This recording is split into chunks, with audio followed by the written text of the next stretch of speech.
All right, so this is season 1, episode 9 of Money Talks, the podcast, hosted by Becoming Financially Fit. I am Stacey Blunt here with my guest, JJ Tauil.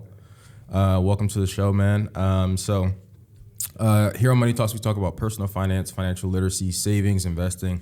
We also throw some entrepreneurship in there as well. So I'm happy to have you on the show. Happy to be here.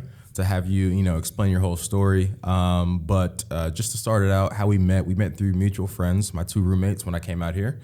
You went to college with them. You were an athlete at Fordham. But before I get into too much of your information, why don't you go ahead and introduce yourself? So as you said, JJ Tauil. I'm originally from Harlem, New York. I moved out of Harlem when I was or Spanish Harlem, if you want to get particular. But I moved out when I was 11 or so. And moved to Long Island, a place called Hewlett. It's on the South Shore. It's kind of like Long Beach, Oceanside area. Those are the popular areas. And I moved out there until college, where I went to Fordham, and I played tennis throughout my whole youth. I played all sports, as a kid, like basketball, baseball, a little bit of football, soccer, swam. I did judo too. I did the whole bitch.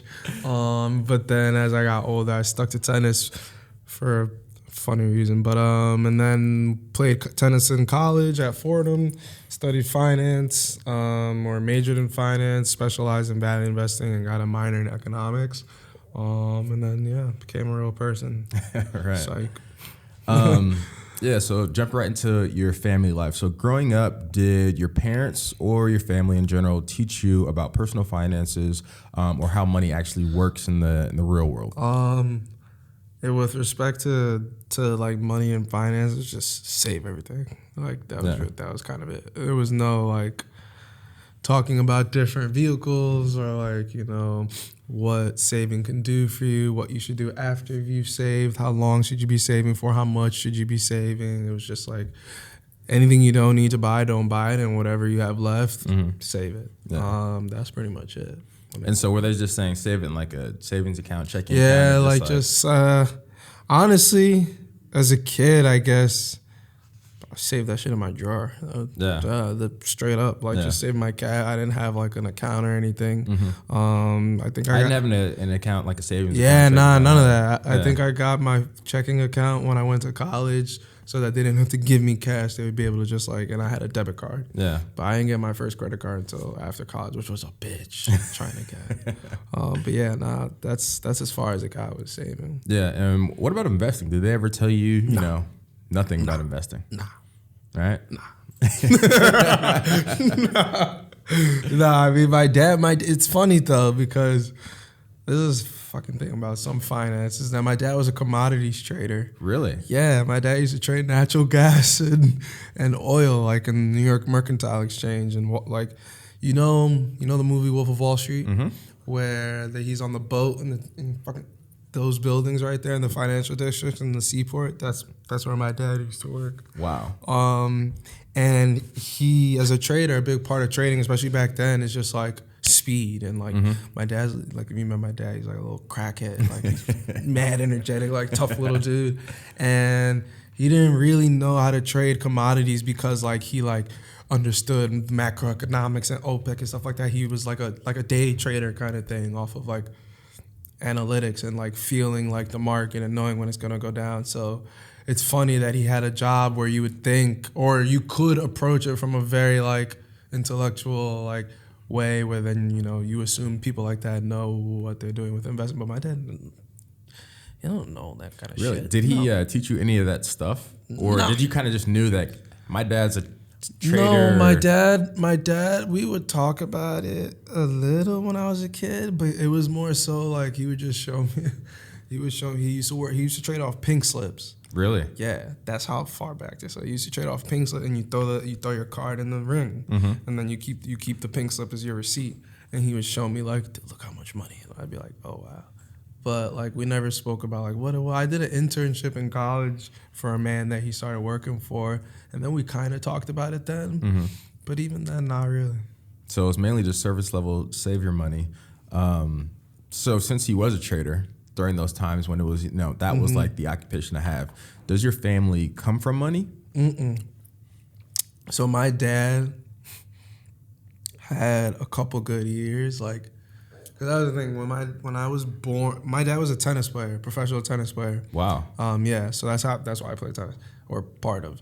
But when my dad had me, that's when he quit tennis, and then he started like a teaching job, and then he was about to have me, and then was teaching for a couple of years. Sorry. And then he said he was gonna quit, and one of his students was like, "No, you can't quit. Sorry, like, you're my teacher." Blah blah blah. Like, threw a fit, and then like went to her dad. And long story short, that dude was my dad's first boss in Wall Street, who I interned for. Wow. And then from there, he started working for him as a clerk. And then like by the time I was like 10 years old, he had a couple good years, and then we were able to like move out to Long Island. But I'm not 100% sure. He definitely bought the house in a fucked up way.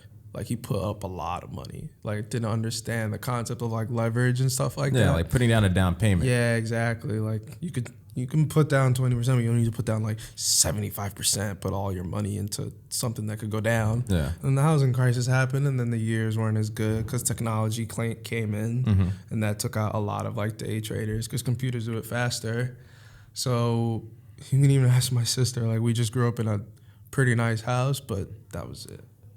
That was like, it. Yeah, it was like we ate in every night, and I walked my ass to school. And like, we were there for school. Yeah. That's really why we moved out there. So it was like, And do you think that helped you? Hell yeah. Being in that area, because like you said, you started in Harlem, Spanish Harlem, moved out to Long Island. Yeah, Do you think being did. in that environment of more affluent people help you out, like growing into who you are today? Yeah, because I remember the type of people that I grew up around in Harlem, and I remember the type of people I grew up in Long Island, and they're wildly different. Yeah.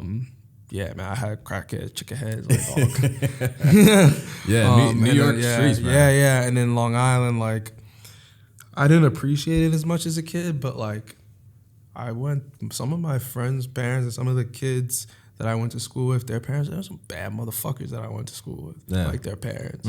Like, very established, like, businessmen, lawyers. Like, Donna Karen went to my school, like DKNY. Yeah. We have some affluent people. So was it a private school? Nah, public school. Public school?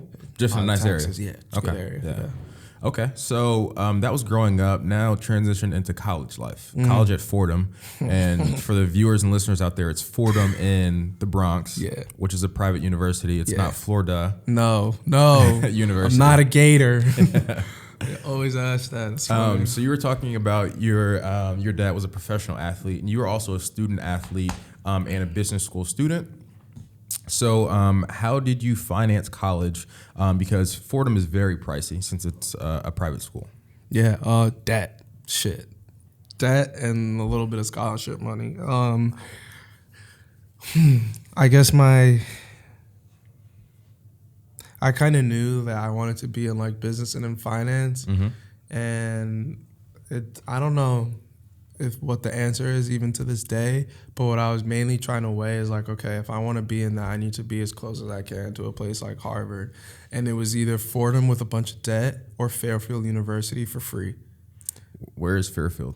What is Fairfield? And that's exactly why I was like, yeah. And then I put that on a freaking job application, and then what? Even if I have really good grades, like, I knew at least enough on my own then that like I needed to go to a good school. So I was like, all right, fine, I'll take the debt and take the bet on myself. And that right there was kind of like how I approach my finances a lot, honestly, that mindset of taking a bet on yourself. So yeah, I took it with debt and with a little bit of scholarship. And how much was it per year going to school there? Yeah. Like everything, like my eating and all that, everything, 65. 65 a year? Yeah. That's pretty pricey. It's wild. And then with your scholarships, what did it total out? I got 15 a year, so 15 times what? That's 60. So what? Like over 250,000. Wow, wild. And you're still paying that back right now. Hell yeah. You crazy? All right. So now let's talk about your transition from being a student at Fordham, knowing you have this debt that you're gonna have to take on, into getting your opportunity at then Morgan Stanley.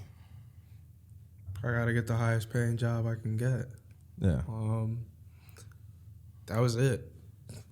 And, I was trying to do real estate at the very end of my college career. That was when I figured out, because the way it worked was I got the job offer and like the job opportunity, and I was like, it's Morgan Stanley, and the name sound fancy, so let me go do it. Yeah. And then did you know what you're going to be getting yourself into? Not really. Like I knew it was fundraising, and I knew it was like somewhat marketing based, and like that it was like sales oriented, but I wasn't actually going to be a salesman. But what I did know for sure was that I was going to be somewhat in the real estate realm, and I was going to be at a dope company. So I was like, you know what? Let me just go here. It's a good name, which I think is the most important thing to seek coming out of school, and then I'll figure out how to get to like the heavyweight place once I get there. And so off camera, we were talking about internships. When did you first start doing those internships? Because mainly to get those jobs at like a JP Morgan or Morgan Stanley, you have to do internships, right? So my first internship out of college, like I said, was for that dude that my dad used to teach tennis to his daughter that he worked for. And it was just like a trading thing. So it was stupid. It was like 20 kids. They split us up into 2 teams, and we had to come up with like an investment thesis.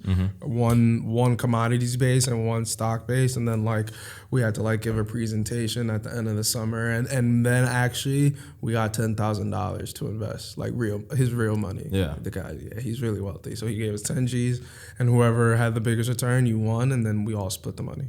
Really? Yeah. Who won? We did. Fuck that shit. What did we choose? We did, what's it called? Johnson & Johnson. Oh, really? Okay. So you did that. That was your first internship? That was freshman year. Sophomore year, I did an options internship at like one guy that my dad used to work with. His son had like an options company, a trading desk. They were brokers, and it was a fucking like they would fucking fuck around. And, like it was just think about like Brad Chad, but like from New Jersey. Oh wow. Yeah, it was really funny. They were really cool though. And that was kind of like whatever. And then my junior year, I had another one of them where it was like not very like, it's nothing institutional. They were all family and friends, basically bullshit. Yeah. And I put that on my resume, and then, I had a good recommendation to Morgan Stanley. He was he was an MD and had been for like 10 years. Oh, wow. And I met him through tennis. So that was kind of like how I got in. And then, Black and Fordham and tennis, and I had some internships, and I bullshitted like what I actually did, and just studied a lot before my interviews, and then that was kind of it. Okay, and so you did 2 analyst programs, right? Yes. I remember we were talking about that a while back. You did 2 analyst programs, the second of which was investment banking related. Yeah. Talk about the first one and then how you transitioned to the second one, because usually after the first rotation, you would go into something like an associate role. Yeah. Okay. My first job was fundraising. Essentially, Morgan Stanley has in-house private equity funds. So they have one in real estate. They have one in general private equity, like buying a paint company or buying Burger King, like taking that private. That's a private equity company. They had energy private equity, so like investing in oil tanks and like companies that, I don't know, like they did all kinds of crazy shit and bought land and rigs and stuff like that. Yeah, it was wild. Then they had infrastructure funds, and that's like a bridge. Or one cool project that they actually did was they bought like a portfolio of Chicago city parking meters and like optimized the parking meters and like increased the like that shit is wild. It's crazy. So what these dudes like get their hands on, and I used to fundraise for those. So like essentially market those funds to big pension funds, right? They take, you give to your pension, to your pension every year, and then it's supposed to be a bigger number than what you gave, and then that's the type of, we try to get that money. So shit's taken very seriously, and then we would give it to rich people as well. So like if you were a private wealth management client of Morgan Stanley, and we only sold to Morgan Stanley for wealth management. We didn't. Other banks will sell to like Bank of America and Citi. We only sold to like our clients, and I used to do fundraising for them. It was all right. It was a lot of marketing materials and presentations, not very analytical. Yeah. As much data as I ever dealt with was like, okay, if we're trying to figure out who we're going to reach out to institutionally, it's like there's 100 investors. Out of the 100 investors, 75 of them allocate to real estate. Okay. Out of the 75, 50 of them have allocated all their money. Out of the remaining 25, these are the ones with the most money, who relationship, kind of like breaking it down like that. So in terms of preparation for then my second thing, which was investment banking, before I talk about the job, the reason why I had to kind of like do another analyst program again and couldn't lateral is because I was not prepared for that job. It's actually funny. So I interviewed for it twice. Really? Yeah, I interviewed for it. So as soon as I got to MS, I knew that I wasn't fucking with that job. So I started networking right away, and I met this black kid, super nice kid. His name's Steven Breeden. He's a fucking animal. He should try to come. He's a beast. So he went to Cornell, did investment banking and real estate, went to Oak Tree, and then is now at Harvard and getting his MBA. Yeah, he's a monster. He was the first kid that introduced me to the group, and he used to work there. Then I started I would like press him to like introduce me to people, and he did. And then I finally was able to like interview for a second year position. So they had like a second year quit, and then they out of the 2 years, and then they needed somebody right away. And I interviewed for it, and they were just like, listen, like, we can tell that you don't really know like anything much about this stuff, and if you're gonna be coming in as a second year, like you're gonna get burned, and we need somebody that's gonna like be an animal.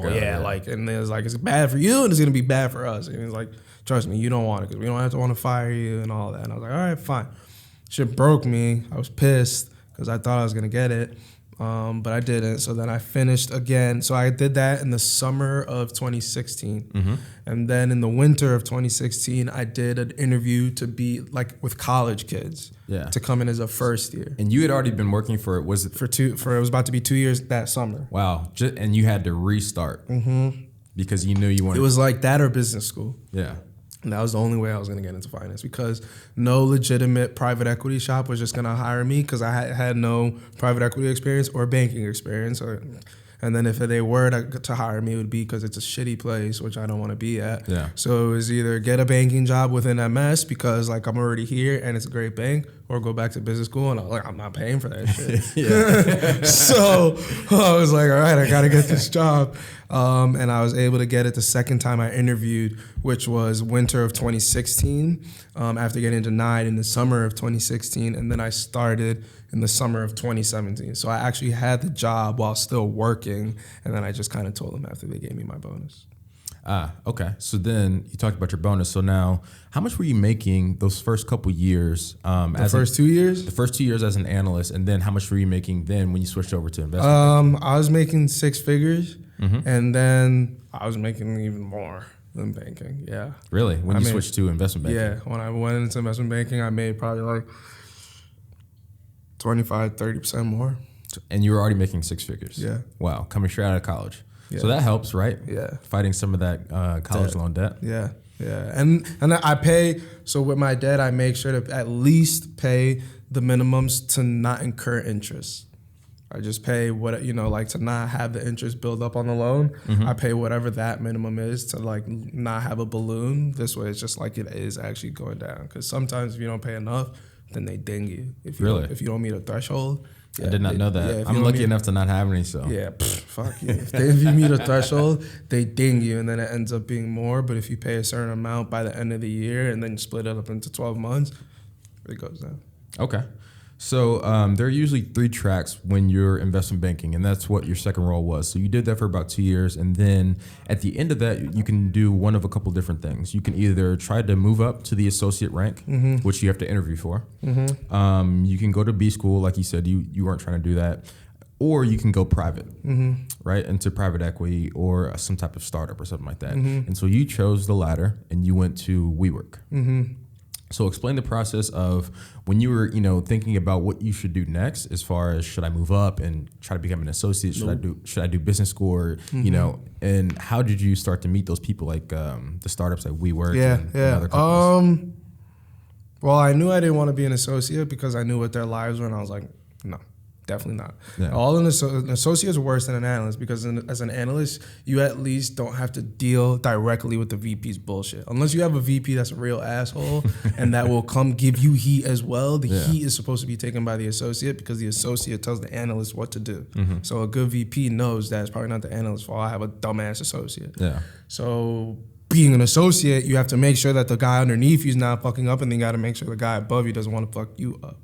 And I was just like, yeah, I'm not doing that. Yeah. And then on top of the job and the hours, like I was like, it's not worth it because they make good money. Yeah, they make comparable to like what private equity guys do, and it's a little bit safer too because it's you're like in the company. It's fixed and it's not so performance based, especially when you're down there. Yeah, you know, when you go to private equity, everybody feels it, no matter your rank. Everyone, when the company gets paid, everybody gets paid. In banking, the company can, like if they made 10 million instead of 20 million, the guys at the bottom will still kind of be normal. They won't take it. It's the guys at the top that take a big hit.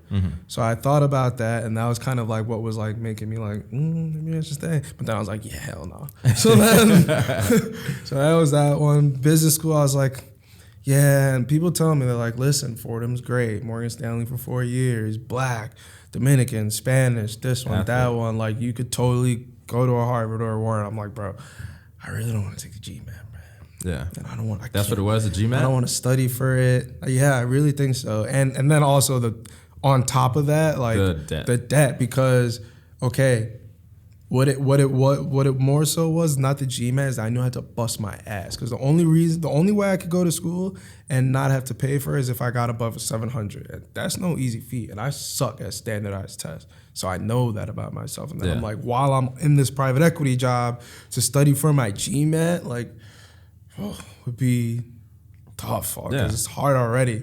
But I've been thinking about taking it blind and see how far I am from a 700 just to see. And if I'm within like in 100 points, maybe I'd be like, fuck, I should study and try to get it and then see what happens. But if not, then I'll at least be like, all right, I took the fucking test and I'm definitely not getting it. So I've been thinking about that. So then WeWork, the way it works with recruiting, so banking, especially like at the major banks, Morgan Stanley, Goldman, JP Morgan, maybe BAML, like guys like those guys get them too, but like the big recruiters like CPI and HSP, like all these, like they make millions of dollars, these fucking recruiting firms, but they go for like the Morgan Stanleys and Goldmans of the world. So I had interviews not because I'm that special, but just because I was in Morgan Stanley investment banking, Blackstone, Apollo, Rockpoint, GIC,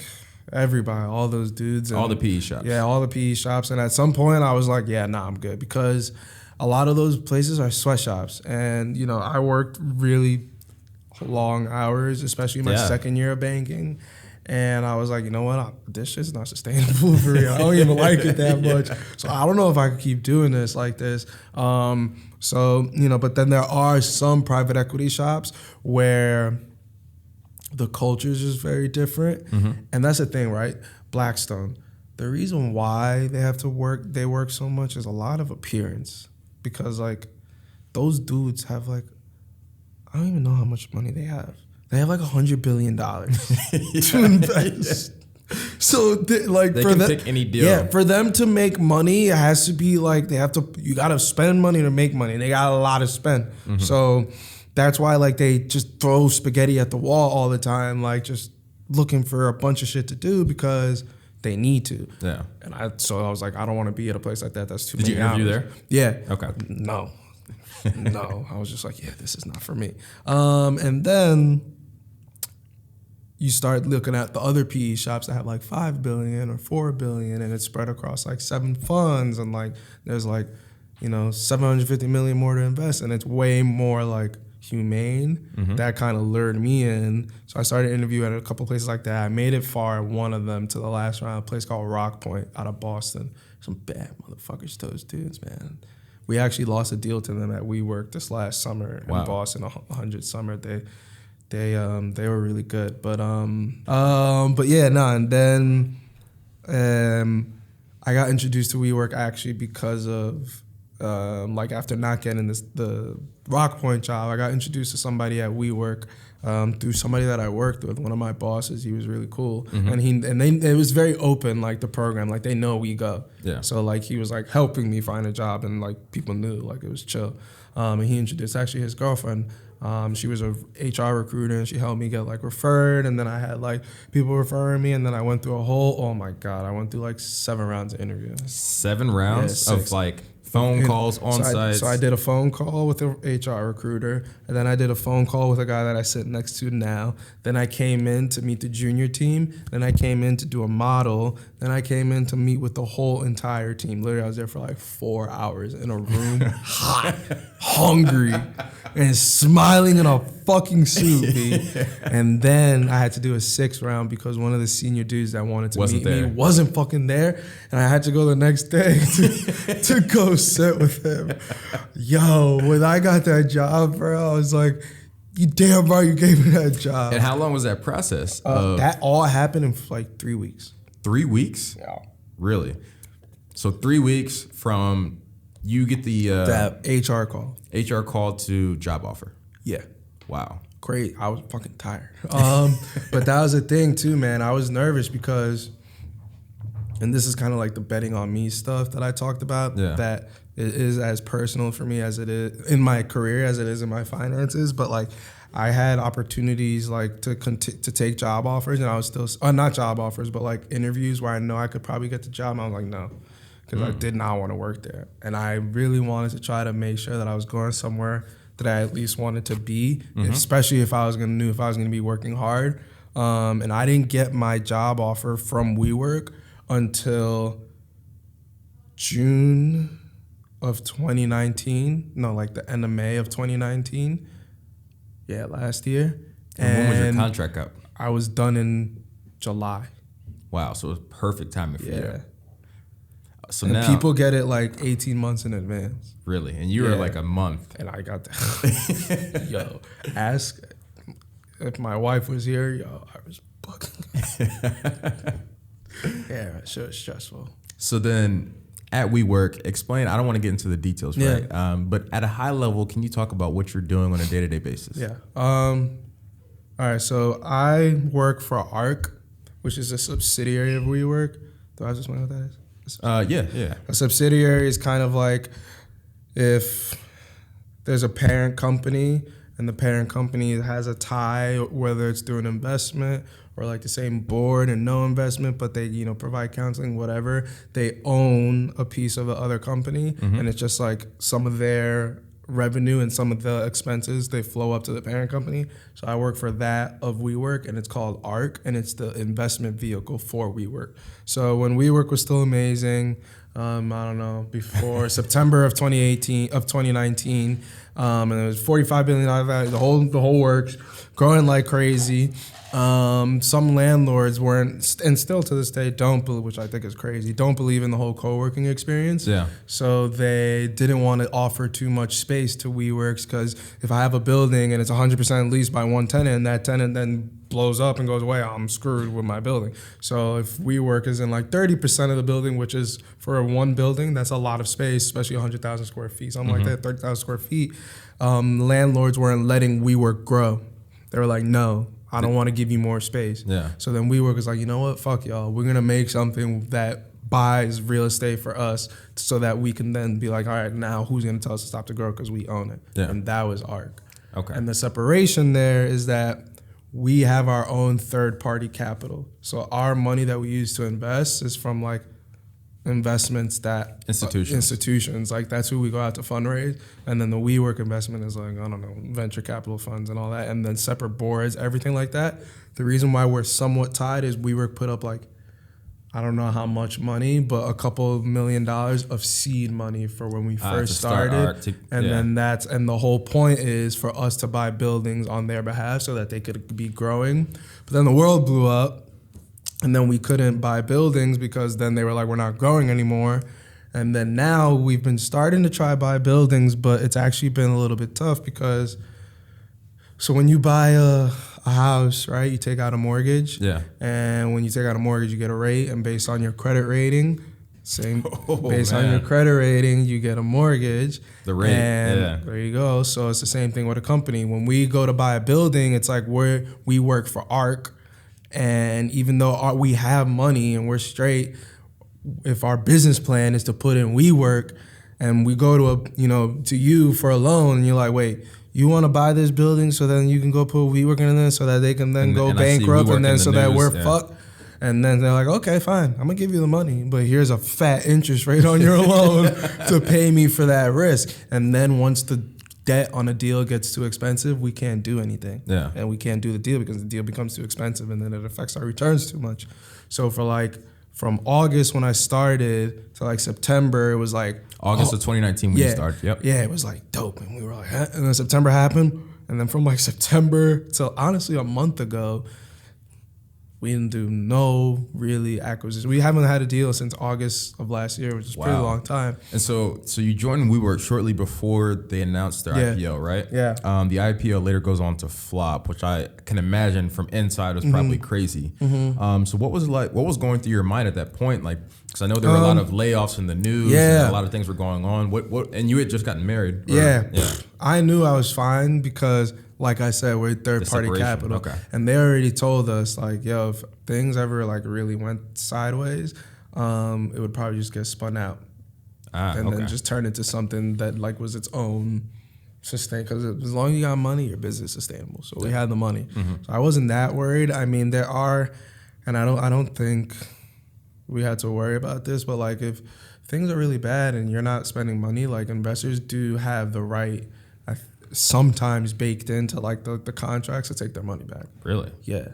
You can do like when it's not being invested. Yeah, exactly. When you put up $1 billion, say I'm gonna give your fund $1 billion, they don't just get $1 billion like in one day. It's like we've pledged, and then you draw on the money like as you start needing it and using it. Yeah. But it's not like there's a checking account with $1 billion in it. So yeah, I thought about that, but yeah, thankfully it never happened. So you're good. So how are things now? You said you're getting back into the swing of things. Yeah, getting back into the swing of things. So in that time period, I was doing a lot of asset management, which is like I told you, like the data. Explain that. Yeah, the data. So there's like the people that are actually on the ground. So JLL, CBRE, Eastel, those are big like real estate services companies. And one of the services that they provide is property management. And property management is like, okay, if the elevator is fixed, that's who you go to complain to. And that person then goes to the asset manager to be like, yo, we need to spend X amount of dollars to fix our elevators because they suck and people got stuck in them. Yeah. And then that's when I have to then coordinate, all right, we have to get an elevator consultant so that we're paying the best price for the elevator. And then we got to find people, we got to start an RFP process, which is like a bidding process to say, I'm going to be the best person to, find you the best person to make the elevator. It's like a bunch of coordination. And that sucks. I really don't like it. And when you were walking into the door, you didn't think you were going to be doing any of that, right? Like I thought I was going to be maybe high level, like observing, like, for example, another part of asset management is, okay, in real estate, especially now with like big tenants and like tech companies, they like the whole floor. So when you have a chopped up floor, if you're opportunistic and risky, you look at it as an opportunity to then like sell off pieces of the floor and like, if there's like, this is getting leased out today and then this is getting leased out in 3 months, I'm not going to lease that out and I'm going to wait so that it can all be one big floor. And that's a part of asset management as well. Okay. And that's more what I was going to be doing and like don't mind doing because it's kind of cool.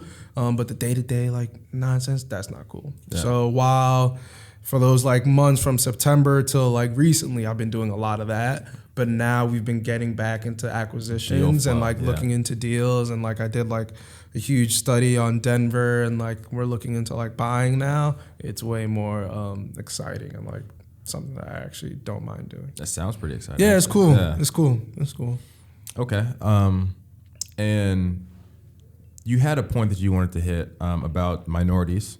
And discipline. And you were talking about how important discipline is when it comes to minorities breaking into things like finance or banking or investment banking, right? So I do want to give you a little bit of time to talk through that process about your personal journey. And then for the viewers, the minorities out there, who may want to break into finance, what they should do and how they can stay disciplined. Yeah. I have to thank my dad a lot for that. Like, Me and my dad, he was my coach. So like tennis coach. Yeah, my tennis coach. So we used to butt heads a lot. But like he was waking my ass up at 6 in the morning, go practice, go to the match, tough on me on the court, all of that. So it really prepared me for like criticism at work and like toughness at work. So I had that discipline, but the discipline that I lacked was like life discipline and like school discipline and like, you know, thinking ahead discipline, like where it's like, okay, how I said to you, like you're not just gonna get a job because you play tennis and like you're like a skinny fucking doofy black kid that like, you know, can mingle with white people. Like you have to actually like have some substance, especially if you want to get to like the high elite. Finance. Yeah, man. Yeah. Those boys don't. And you know what? The black kids don't play either. Yes. I'm by far not the only one. There's some gangsters out there. Some of these kids, it's not, you know, like obviously it's still very predominantly white kids and white people and Asian people too. Fucking even Indian people, but some of those black kids are out there like that kid Stephen Breeden, bro. Yeah. Respect, man. And if I had to give any type of advice to people, it would be like, you have to imagine if people treated school the way like some of these kids treat sports. Yeah. It'd be fucking animals. Yeah. Right? Because some of these kids are animals on the field. And if you put that much, half of that much effort, if you put half of that effort into like actually like paying attention and that's the thing, we're not taught to think that way. You know, like it's mainly a thing where you do your hours in school and you go home and you try to avoid all of the work. It's not how it's supposed to be. Like I was really lying to myself and kind of like avoiding the grind. And, you know, that's the thing. This shit starts early, man. You got to get up in their school, start your internships right away. Exactly. Start going to the office right away because it's like kids are interning in investment banking since sophomore year, and then they do it sophomore year, junior year, have a job for 2 have a job for 2 years. It starts early, and I was just very, very blind to that stuff, and I was as well. I'll admit, like I didn't even know about it. Dude, I didn't know what an investment banker. Too late. I didn't know what an investment banker was until senior year of college. And then you became an investment banker. That's crazy. And when I found out, I was like, hell no. I was like, no way. I used to talk so much shit. All those hours, no, man. But then that's the thing, man. Like, they don't tell you how hard you need to work to get to where you want to work. It's fucking hard. It is hard. And but it's fun. It is. And I wasn't prepared for that. And honestly, you know, looking back on it, like I told you, I got really lucky. Yeah. Like, I had one professional job interview coming out of college. The first job that I had, fundraising. My first job interview that I was trying to get one, that was it. And then I missed one, and then I got another second job. So I took 3 interviews and got 2 jobs. Crazy. Most people like do 30 interviews and then you get a job. And you know, it's a lot of luck, a lot of hard work, but it was definitely luck too. And I could have made it easier for myself if I was more. If you were prepared. Prepared, yeah.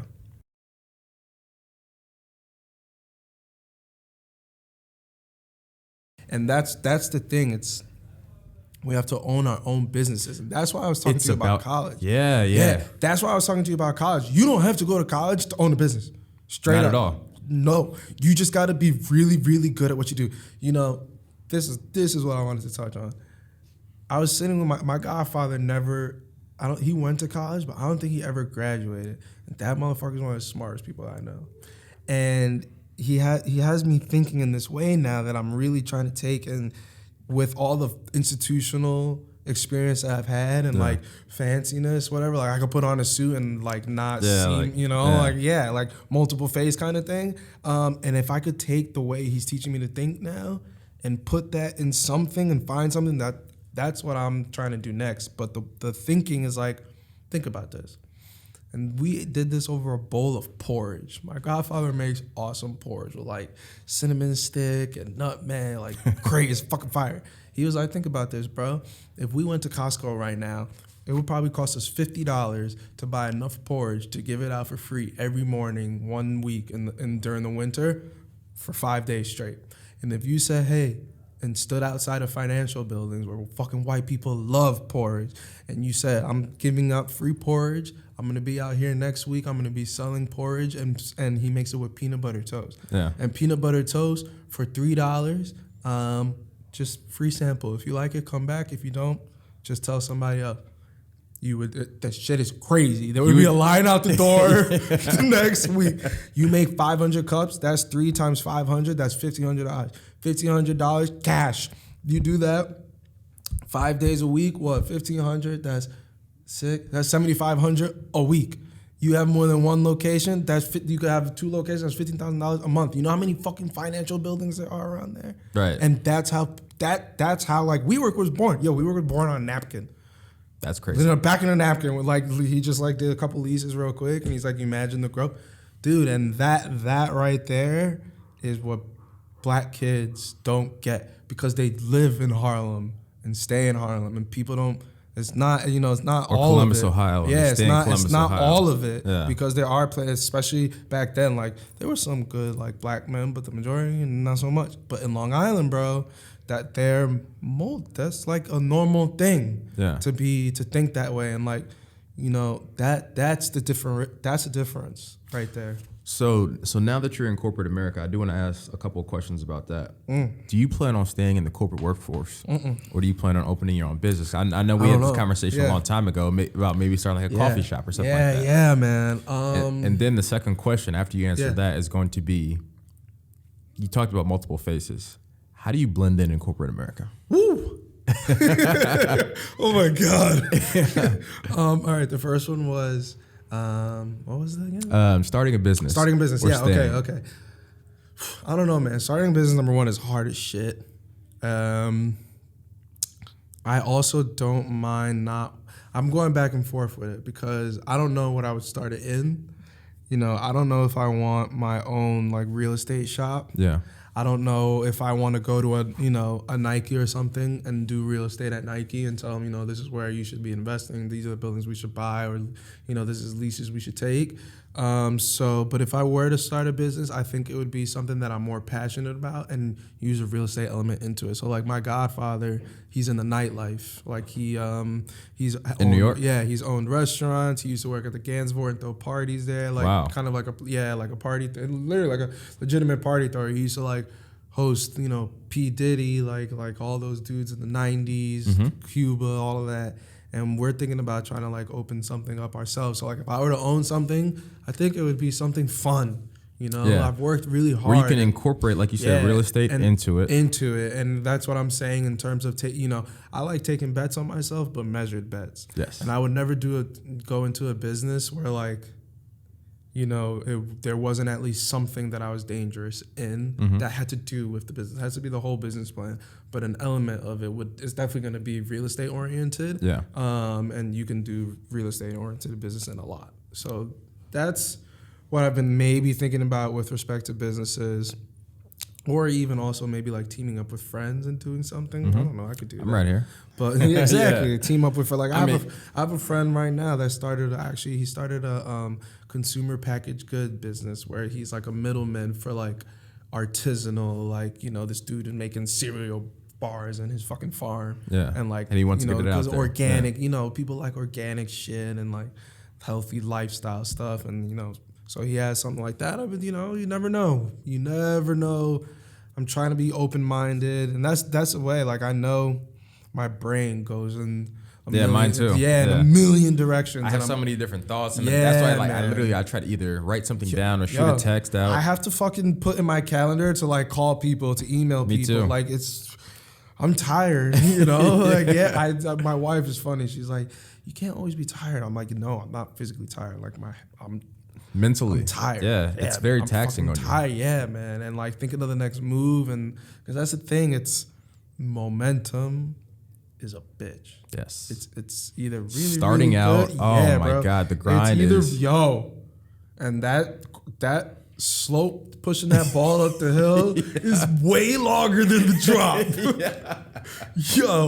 And you gotta work really hard but it just takes one. It just takes one opportunity, good or bad to change the trajectory. Fuck up everything you were just working on. Yeah. So on trying to be real calculated with especially starting a business. I don't want to lose all my fucking money. Exactly. You know? Because you can. You hear that all the time. Yeah, like I failed in business. Majority of businesses fail. It's true. I've had the opportunity to do 2 that have been successful. Yeah. But that's just because, like you said, like I put the time and the effort and like everything into it. Yes, and that's the thing too. That's how I feel about investing as well. Like people ask me all the time if I invest. I say no, I don't. I mean, I have my 401k. Yeah. But other than that, like I said, I'm taking the bet on myself where I don't need to do that. Okay. Before you get into your financial picture, I want you to answer that question. How do you blend in America thing? How do you blend in corporate America? I play tennis, man. So, and it's funny. And you lived in Long Island. It's funny. It's like, how did I blend? You know what's even a funnier question is how did I blend in black neighborhoods? That was a thing for me too, because I could blend in so well in like corporate America and tennis, because that's what I also grew up in that. Yeah. And you ever seen the movie like Green Book? I haven't. With the dude like where he drives. Oh, where he's driving? Yeah. The roles are reversed. Yeah, the roles reversed. There's a scene in that movie where he's like, if I'm not black enough for them and I'm not white enough for them, then where do you fit in the middle? And I feel like there's a lot of people like that where like, they live kind of in the 2 worlds kind of thing. They make movies about that kind of shit all the time. Where it's like, even in... I would say myself, yeah. What's the name of that movie with fucking T.I.? Where his girlfriend... Atlanta. ATL. ATL. Yeah. Like the girl, she was from the other side. Nigga, she's still black. Black rich people go through awful shit too. Yeah. So blending in corporate America, to answer your question, came natural to me. Yeah. Because it was tennis all over again. And I was always used to blending in, because even when I was in, back where I grew up from and I was seeing old friends or even family that was like still in the ghetto, I could feel like not tension, but fakeness, like unease. And it's just like, I'm not any different than you guys, because of that. And it's the same thing in corporate America. It's like you always have to smile, like shit like that, and I've been very used to that, because in Latin neighborhoods too, like, for example, like things like depression and stuff like that, get over it. Like that shit doesn't exist. So same thing in the African American. Same fucking thing. Same thing. So, you have it too good to be, sad or anything like that. So I was used to also not, behaving the way I wanted to or acting the way I wanted to, say how I felt, like stuff like that there as well. So doing it in a corporate America was almost like second nature. And that's the thing too. They're natural, right? They're so gullible. Like they're so typical. It's like they're all not all the same, but like they eat up the poor black kid tennis player. Like they eat that shit up, man. So you use it to your advantage. Yeah, hell yeah. You have to, right? You have to. Somebody asked me that. They were like, "Yo, does it ever occur to you that you get jobs partially because you're black?" I'm like, "You fucking right, it occurs to me." What? I use that as much as I can. Yeah man, because that's the thing. And, a lot of people also don't understand that a lot of the times why I can't see people or go back to my own neighborhood and stuff like that is I'm trying to make money. And the reason why I'm trying to make money is because I know that's the only way to help. That's where you came from. You don't want to go back to that. That's to help. Yeah, and that too. Hell no, I don't want to go back there. At least not to live there, to visit and stuff like, of course, my family's there. But I want them to have better. And the only way I feel like I'm ever going to make true change is if I have the money to do what I want. Yeah. And that takes a lot of money. It does take a lot of money. So now that we're talking about money, let's talk about your personal financial picture. So you were saying that you really don't invest, but because of the uncertainty in the startup space, if you were to lose a job due to factors outside of your control, do you have a plan in place to kind of weather that storm? Yeah. Now I have a savings account. And I wasn't, in college, I was kind of stupid with the stipend money that I got, man. I just blew right through it. Like, straight gone. By the time I was like a year out of college, the rest of what I had saved was gone. But now, especially when I started banking, I was like, nah, man, I'm holding on to this shit. Yeah. So like, if I wanted to, I could take off I could quit and not work for 6 months and be okay. Okay, but so you do have that emergency fund set up in place. I have an emergency fund, and then I have my 401k. But other than that, I save every month. Especially, I moved home when I got married, so I'm waiting for my wife to get here so that we can have like, nice setup and all of that once she gets here. And then I still want some money for after we move in, so that we're okay. But other than that, I save every month out of my paycheck from, whatever. After I pay my bills, I just put it in my savings. And then, as I start to really take strides, and I believe in investing in like companies. Like I want to be my own individual. And you're not talking about buying shares. You're talking about actual hard I want to equity. be an accredited investor, like my own Shark Tank. And I would find Shark Tank people that would, that have to like. You want to find a coffee shop that's saying, hey, like we need capital. And I'm the capital. I don't want, I believe in the stock. You don't want to invest in a Starbucks. No, I don't fuck with that stuff. No, unless it was a stock market, unless it was a company where I like knew the CEO. Yeah. But other than that, I'm not giving them. Because I mean, once you're in corporate America, you kind of see how much money is wasted. And how much money and how stupid some of these people are. Yeah. There's a lot of stupid people that have their own companies and that are at the head of companies. And I'm 20, I'm not that smart, but like I'm smart enough to be dangerous. And I'm like, y'all niggas really not that smart. Like that's really what you about to do.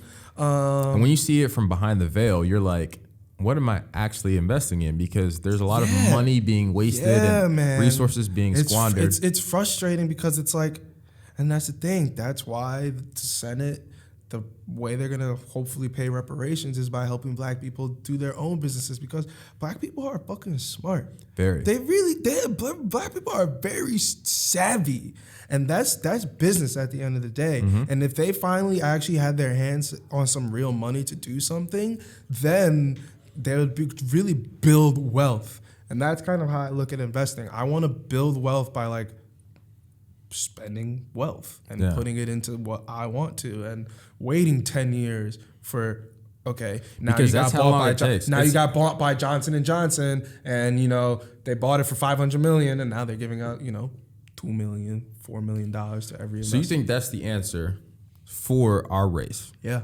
Is to invest over the long haul. Yeah. Get equity, hard equity, build businesses. Yeah. The riches that I'm building, sorry, not to cut you off, but the riches that I'm trying to build is not for my lifetime. It's for my children. Generational wealth. Yeah, it's for them. They're going to be fucking loaded, hopefully. Yeah. When they turn 25, I'm going to go, and then they're going to have hopefully like a portfolio that they inherited from me that is cash flow positive, or just like they got a shitload of money because things got bought, the things that I own got bought out, and then here are the proceeds laying and building somewhere else now. For the viewers and listeners out there who are maybe thinking about starting a business, how should they go about that? Write a badass business plan, bro. Business plan? Yeah. Step one? Yeah. You have to, and step one is big, man. You have to know, like, has anybody else done it? If they are, how are they doing it? How many people, what's the actual demand for this? How expensive is it gonna be? How am I gonna most efficiently get what I need?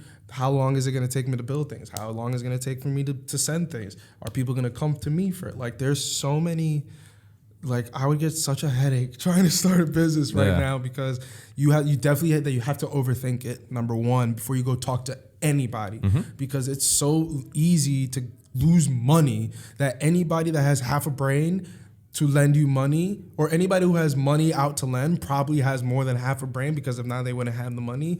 And if they're gonna lend you that money, they're gonna want you to be solid, like just cold and know every answer, and you can't fuck that up. Exactly. Because then if not, they're gonna be like, all right, here's 10% interest on your monthly payment, and have fun starting your business, and then you're fucked, because then they're gonna take your business and do it for you.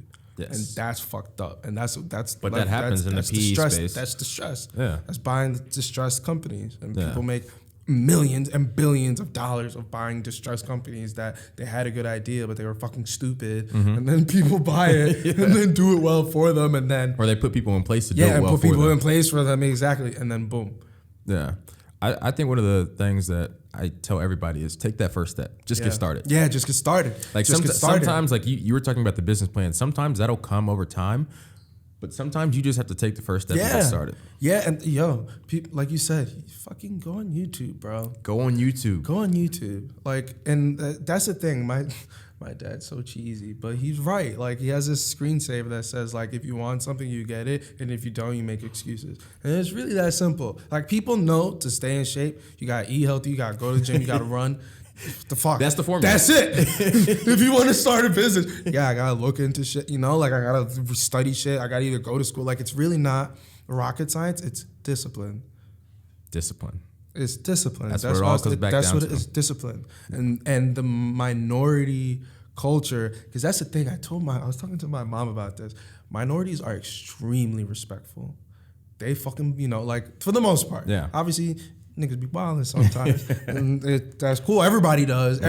Every race does, but sometimes, you know, whatever. But all in all, like, oh my God, you're so well behaved. Yeah, bro, you met my mom, son? Right. And you know how many black kids have that? I know he has it. He's Jamaican. I know you have it. You from the she, you know, like, my mom's man. And that's like a lot of black moms. So we're very respectful. Mm-hmm. And that's another form of discipline, because sometimes people don't deserve respect and we're still respectful. Crazy, right?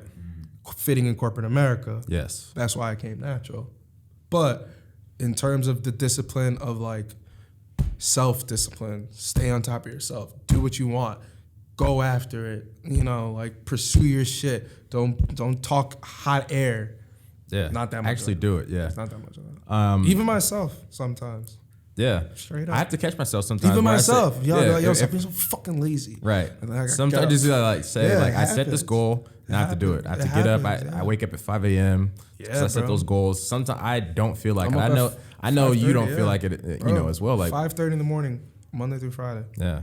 6:08 train. In the gym by 6:45, at my desk by 8:30. Hopefully I catch a 7:54 train home. That's Monday through Friday. Crazy. Like clockwork. So now getting into some of your 2020 goals and your 5-year plan, can you talk through that just to, you know, see what's on the horizon? We're talking about setting those goals and keeping that discipline. 2020 goals, I want to, by 2020, in 5 years, I want to have closed at least $1 billion of transactions if I stay at WeWork. Okay. That means what? 5 years, each one has to be, so each year has to be $200 million. We look at $200 million deals all the time. Yeah. So if I can't fucking close $1 billion worth of deals in 5 years, I suck. If I stay for 5 years. Yeah. Definitely like VP, all of that. I guess from like a financial standpoint, I'd like to be making double what I'm making, because that's the thing, especially what I was saying, the difference between banking where it's more secure and private equity. When the fund doesn't do well, ain't nobody doing good. But when the fund does good, and let's say, for example, you brought one of the deals that made You the brought fund one of do those good, $200 million Woo! deals in. Running in money. So I want to be able to at least like bring in a couple deals myself. But that's the thing, you know, I'm in an associate position, and that's more like VP level. Yeah. And hopefully I can get there in, I don't know, 2 to 3 years. And then in terms of goals, I gotta become a way better writer. Writer? Yeah, I really noticed that like I'm pretty good in Excel and like modeling and all that nonsense, whatever, and like financial evaluation. But like I wrote like a presentation the other day, and I wrote the way I spoke, and like you're not supposed to do that. Yeah. It's too casual. It's not professional enough. Run-on sentences. I ramble all the time. I probably rambled on this. Like I know, and it's because it's my mind. Yeah. And I write what's in my mind. Because I'm always thinking, and it's funny. My wife, she has this thing now where I go when I'm trying to explain something to her, she'll be like, "You got 1 minute." Before I say, she goes, "1 minute." I'm like, "All right, bet, go." So yeah, I mean, definitely VP level, like I said, close a couple deals, and have a decision on whether I'm going to start actually opening my own business or not. Okay. And so I do want to give you an opportunity to give out some of your social media for people that want to reach out to you, maybe via LinkedIn or like, you know, Instagram or something like that. For sure. You can message me on LinkedIn. I'm actually pretty active on it. It's just my name, JJ, and then my last name is T as in Tom, A as in Apple, U as in Uncle, I as in Ink, L as in Larry, Tauil. And just hit me up on LinkedIn. This goes on Instagram. This goes on Instagram, YouTube, everything. Hybrid Black Man is my my Instagram handle. Talk about molding in two worlds. I take that shit to heart. That's real, bro. Yeah. But yeah, and that's my Instagram. Okay, well, this was Money Talks the Podcast, Season 1, Episode 9 with JJ Tauil. Peace. Thank you for being on the show, man. Thanks, Appreciate bro. you. Thanks, man.